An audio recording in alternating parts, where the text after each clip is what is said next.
Olá, irmãos! Saudações em Cristo Jesus. Hoje nós vamos dar sequência do estudo Batismo com o Espírito Santo.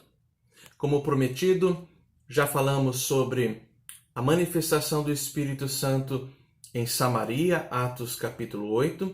Falamos também da manifestação do Espírito Santo em Cesareia, na casa de Cornélio, capítulo 10 de Atos.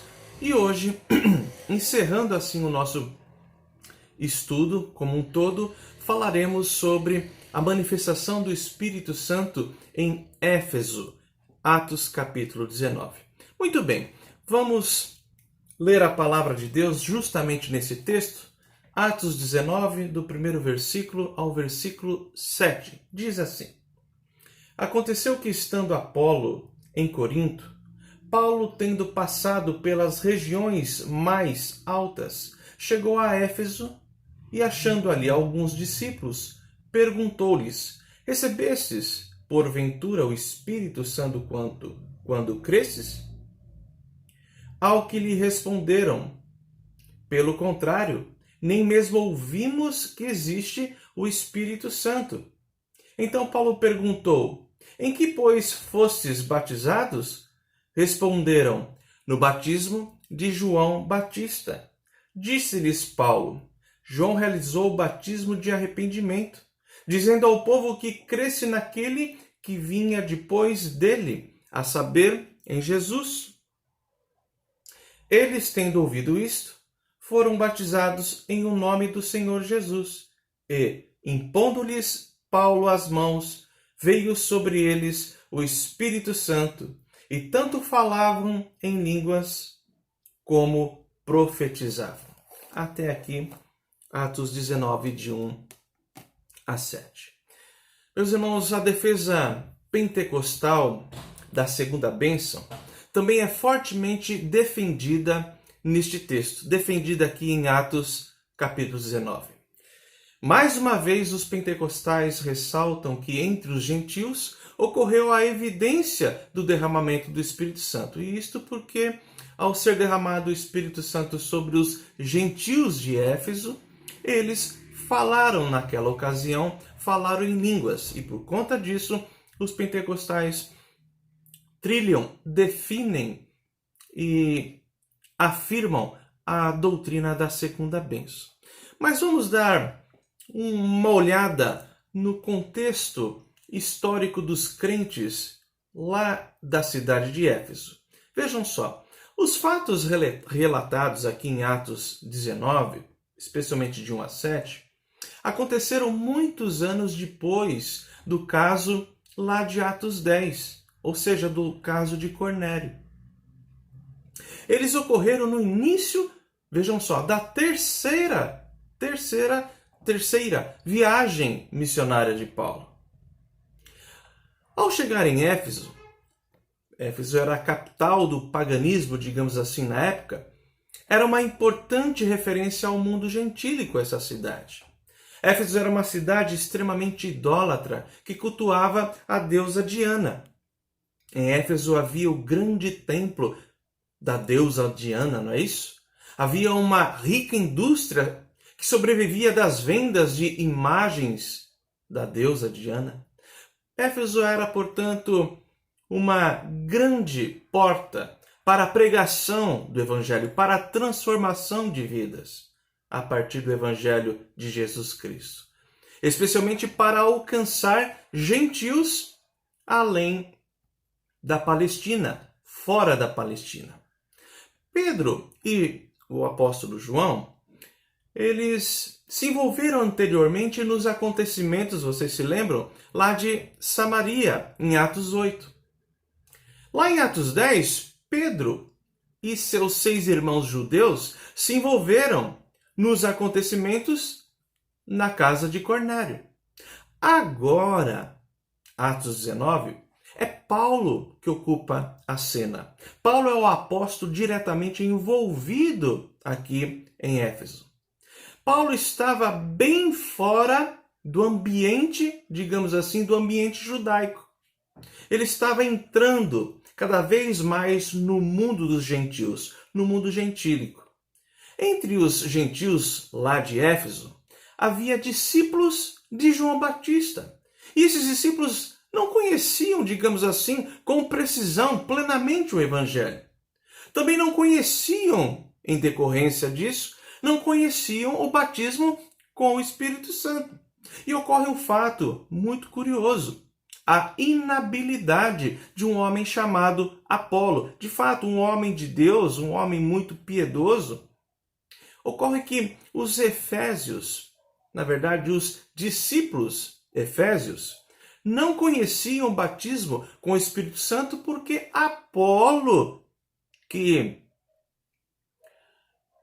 pregou, ensinou, levou o evangelho até os efésios, primeiramente, Paulo não havia ensinado acerca do Espírito Santo, até porque ele mesmo não conhecia, não tinha esse ensino com precisão. Vejam só, Apolo ele era judeu, um judeu piedoso, lá da cidade de Alexandria. E ele era conhecedor, sim, do Antigo Testamento e também conhecedor do batismo de João Batista. Mas Apolo não conhecia o batismo com o Espírito Santo. E isso provavelmente porque ele não esteve lá em Pentecostes. Apolo passou por Éfeso, pregando a Cristo, de fato, batizando com o batismo de João Batista. Nós encontramos isso lá, Atos 18, do 24 ao 28. Mas Apolo pregava nos moldes, digamos assim, do Antigo Testamento. Apolo pregava nos moldes do Antigo Testamento antes de ser instruído por Áquila e Priscila. Atos 18, versículo 26, mostra este fato. Diz assim: ele, pois, começou a falar ousadamente na sinagoga. Ouvindo, porém, Priscila e Áquila, tomaram-no consigo e, com mais exatidão, lhe expuseram o caminho de Deus. Reparem na expressão: tomaram-no consigo, Priscila e Áquila, e com mais exatidão lhe expuseram o caminho de Deus. Portanto, Apolo apresentava, digamos assim, falhas no seu ensino, lacunas na sua pregação.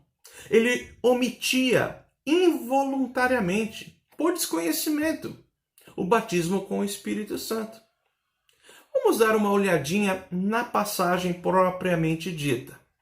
O que ocorre lá? Paulo encontra por volta de 12 discípulos quando ele chega na cidade de Éfeso. Lá no versículo 1 você vê este encontro. Então Paulo se dirige a eles e pergunta se eles receberam o batismo com o Espírito Santo. Ou receberam o Espírito Santo quando creram em Jesus. Vejam, versículo 2 diz assim: recebestes porventura o Espírito Santo quando crestes? Ao que lhe responderam: pelo contrário, nem mesmo ouvimos que existe o Espírito Santo. Reparem que os discípulos responderam que jamais tinham ouvido que existia o Espírito Santo. Mas fora Apolo que ensinou, que orientou, que pregou a esses irmãos lá de Éfeso. Mas lembrando que a pregação de Apolo tinha uma lacuna com relação ao batismo com o Espírito Santo, pois ele conhecia até o batismo de João Batista. Então aqueles discípulos, eles não tinham ouvido falar sobre o Espírito Santo, porque Apolo não havia ensinado e porque também esses discípulos lá de Efésios, ou lá da cidade de Éfeso, não participaram do Pentecostes, não estiveram lá. Paulo, então, é informado que eles foram batizados apenas no batismo de João Batista. Veja lá, versículo 3. Então Paulo perguntou: em que, pois, fostes batizados? Responderam: no batismo de João. Então Paulo, junto com eles, o que Paulo faz? Recorda sobre o batismo de João Batista, ensina com mais profundidade o evangelho de Jesus Cristo e expõe a esses irmãos efésios sobre o batismo com o Espírito Santo. Ocorre o seguinte: após ouvirem o ensino de Paulo, aqueles discípulos são batizados agora em nome de Jesus Cristo. Então, ao impor Paulo sobre eles as suas mãos, veio sobre eles, de repente, o Espírito Santo. Reparem ali nos versículos 6 e 7. E impondo-lhes Paulo as mãos, veio sobre eles o Espírito Santo, e tanto falavam em línguas como profetizavam. Eram ao todo uns 12 homens. Bom, fica evidente que aqueles 12 discípulos estavam deslocados, por assim dizer, em relação ao tempo, em relação à revelação de Deus, em relação às dispensações. Eles eram discípulos nos moldes do Antigo Testamento, pois eram discípulos de João Batista. Versículo 3 está lá. Então, observa-se, meus irmãos, que esses crentes, os crentes de Éfeso, tiveram uma experiência muito similar, muito parecida. Primeiro, com a experiência dos judeus cristãos lá em Atos 2, no dia de Pentecostes. Os efésios também tiveram uma experiência muito parecida com a dos cristãos lá em Samaria, Atos 8. E também tiveram uma experiência muito semelhante, similar à dos gentios lá com Pedro em Cesareia, Atos capítulo 10. O próprio apóstolo Paulo, em Éfeso, ele se depara com uma experiência muito próxima que ocorreu lá em Pentecostes, em Atos 2. E aqui é curioso que vale lembrar que Paulo ele não participou do Pentecostes. Ele não participou da experiência ali de Atos 2, e isso basicamente por conta de 3 motivos. Primeiro, Paulo não estivera na ocasião de Atos 2. Segundo motivo, ele não era cristão em Atos 2. E terceiro motivo, em sua conversão, em Atos 19, os acontecimentos não se deram da mesma forma que Atos 2, nem da mesma forma que Atos 8, nem da mesma forma que Atos 10. E também foi diferente de Atos ou da forma de Atos 19. Então vamos fazer aqui considerações pontuais. Primeira, Paulo já tinha feito a esta altura, quando ele adentra em Éfeso, quando ele vai até a cidade, Paulo já tinha feito 2 viagens missionárias. Isso é muito importante. Ele está aqui na terceira. E nessas 2 viagens missionárias, Paulo esteve pregando, evangelizando, ensinando e vendo as pessoas se convertendo e sendo batizadas com o Espírito Santo. Mas em nenhuma passagem que narra a experiência de Paulo com a conversão de pessoas, nenhuma passagem é registrado o derramamento do Espírito Santo como ocorreu em Éfeso. Segunda consideração aqui. Paulo se deparou com a falha na evangelização e no discipulado dos irmãos de Éfeso. Inclusive, é interessante observar que Paulo passou ali 2 anos doutrinando e discipulando os discípulos lá na escola de Tirano. Está no versículo ali, nós não lemos, mas no versículo 10 você encontra isso. Terceira consideração. Paulo estava em Éfeso lançando as bases da igreja numa importante capital do paganismo, fora da Palestina. Isso é importante. Então, para que não pairasse nenhuma dúvida, tanto em Paulo como nos irmãos de Éfeso, na igreja de Éfeso, Deus derramou o seu Espírito de uma forma muito similar ao que ocorreu especialmente no dia de Pentecostes. E isso tem um motivo de ser. Nós vamos ver já já. Quarta consideração. A forma do derramamento do Espírito similar ao do dia de Pentecostes, veja só, ocorreu, primeiro, por conta de aspectos espirituais, circunstanciais e históricos do próprio ministério de Paulo, ou seja, do próprio Paulo. E segundo, a forma do derramamento do Espírito Santo similar ao dia de Pentecostes lá em Éfeso ocorreu devido principalmente, sempre entram aqui esses componentes, principalmente aos aspectos espirituais dos Efésios, os aspectos circunstanciais dos Efésios e os aspectos históricos daqueles crentes gentios de Éfeso. Então, nós temos que considerar esses fatores que envolvem a passagem e a experiência tanto do apóstolo como daqueles que foram batizados. Quinta consideração. Paulo condiciona explicitamente a conversão do crente com o batismo com o Espírito Santo.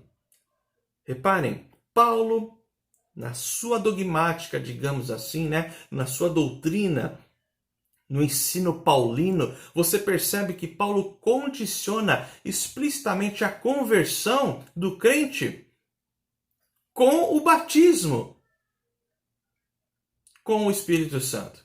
Veja, versículo 2 está implícito, quase que explícito isso. Veja só com atenção o versículo 2, diz assim: recebestes, porventura, o Espírito Santo quando crestes.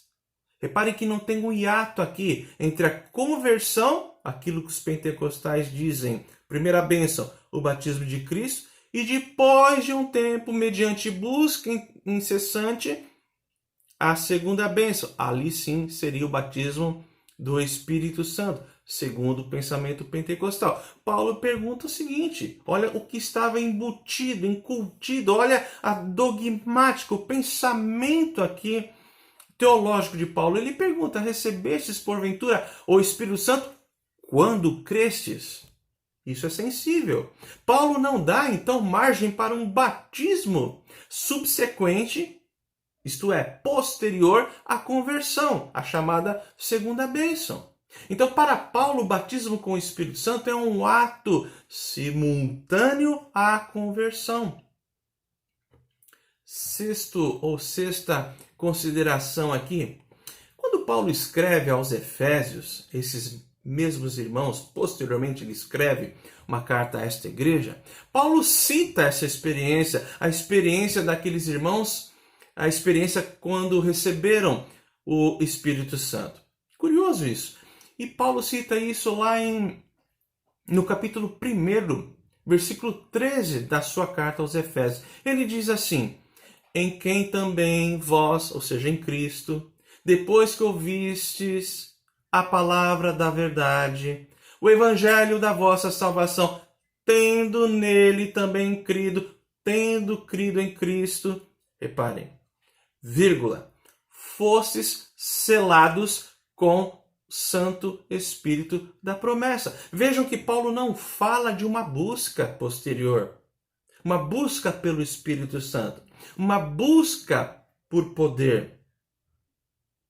Paulo condiciona a conversão, a regeneração com o batismo com o Espírito Santo. E isso não se dá apenas aqui digamos assim, em Éfeso.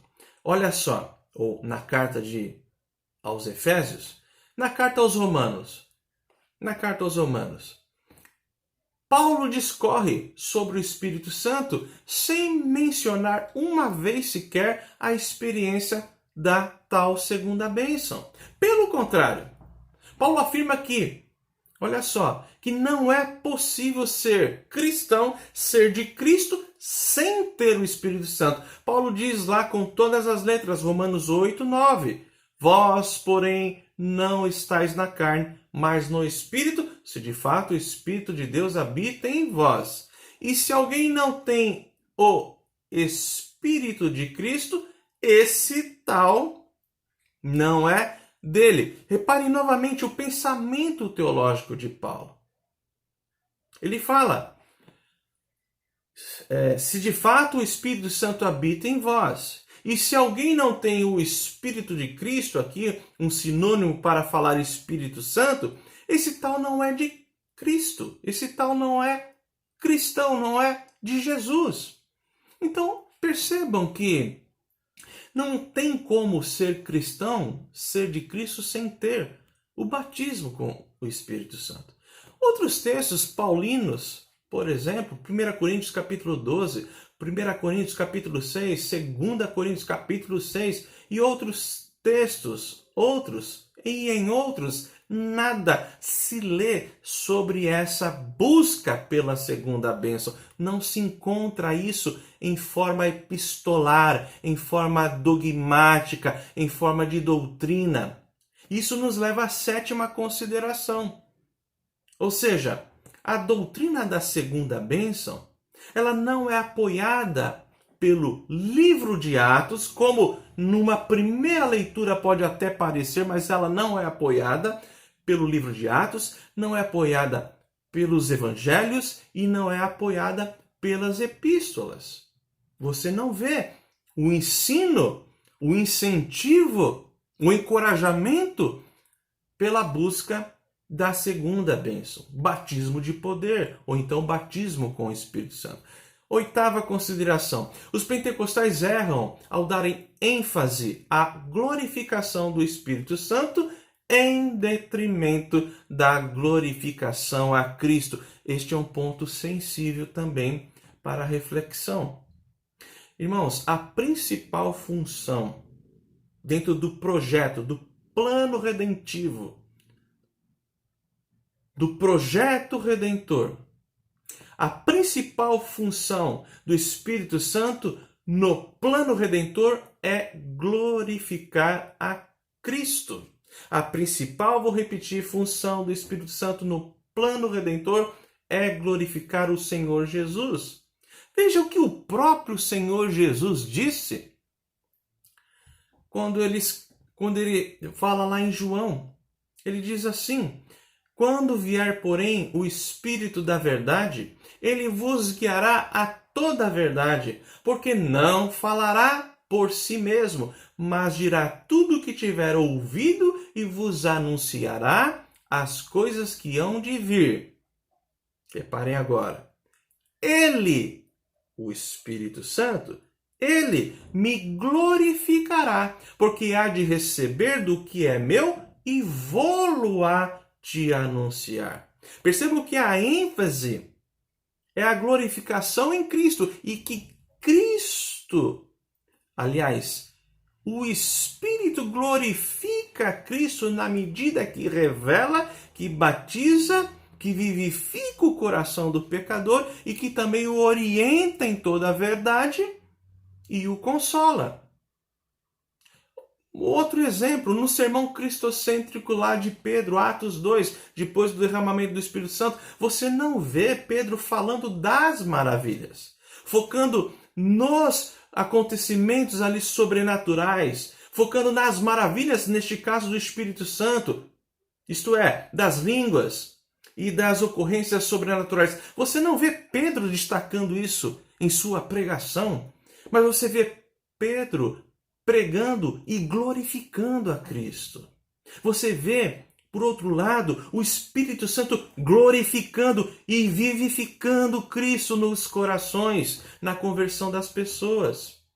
Então, tudo que o Espírito Santo faz dentro do plano da salvação, tudo que o Espírito Santo faz é para a glória de Cristo, para a glorificação de Cristo. Quando o Espírito Santo batiza, quando o Espírito Santo regenera, quando o Espírito Santo convence do pecado, quando o Espírito Santo distribui os dons espirituais, tudo visa a glória do Filho de Deus, Jesus Cristo, o Senhor. Nona, estamos chegando ao fim. Nona consideração. Irmãos, com todo respeito, com todo afeto e amor cristão, a doutrina da segunda bênção, ela é anacrônica. Ela é, então, equivocada.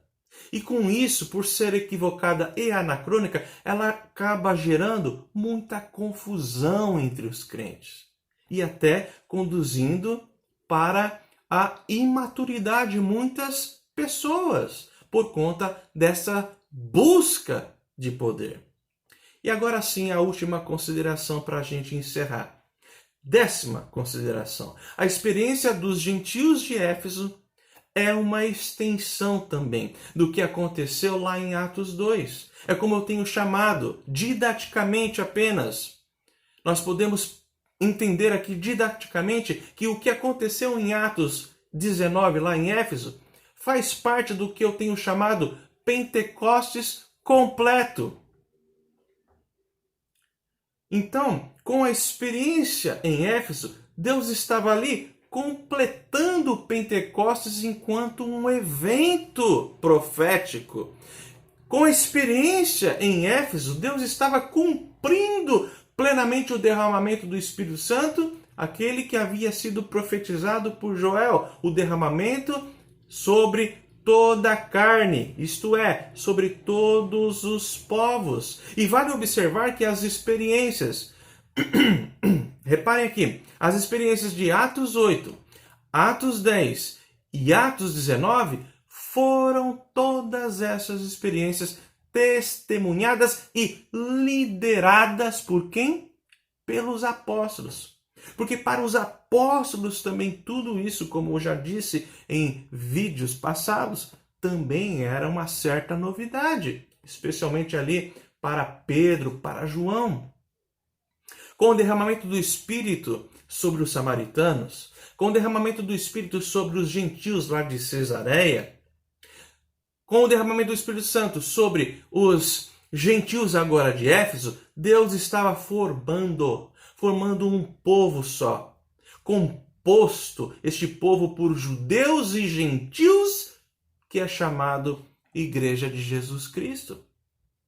Vale observar, por último, que Paulo, na sua carta aos Efésios, ele escreve sobre a unificação do povo de Deus. Ele escreve sobre a unificação da igreja.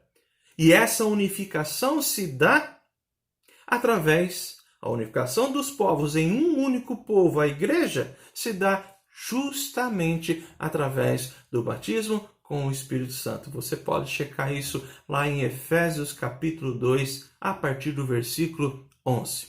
Tá ok? Irmãos, assim a gente encerra esta temática, ou seja, encerramos aqui o estudo do batismo com o Espírito Santo. Vamos orar, pedir a Deus sabedoria e graça para o entendimento bíblico sobre esse tema e respeitando os nossos irmãos que pensam de uma maneira, ao nosso entendimento, um pouco equivocada à luz da Bíblia. Oremos. Senhor, abençoa a tua igreja, Pai. Abençoa o teu povo que se chama pelo teu nome. Nós oramos para que o Senhor dê discernimento. Que o Senhor, ó Deus, aplique a tua verdade nas nossas mentes, para que sejamos consagrados e orientados e capacitados pelo teu Santo Espírito para fazer a boa obra e honrar o Senhor com os nossos dons, com os nossos talentos e buscando, sim, a plenitude do Espírito Santo, sendo todos cheios do Espírito Santo para a glória do teu santo nome. Em o nome de Jesus. Amém. Meus irmãos, Deus abençoe a todos. Um abração. Fiquem na paz.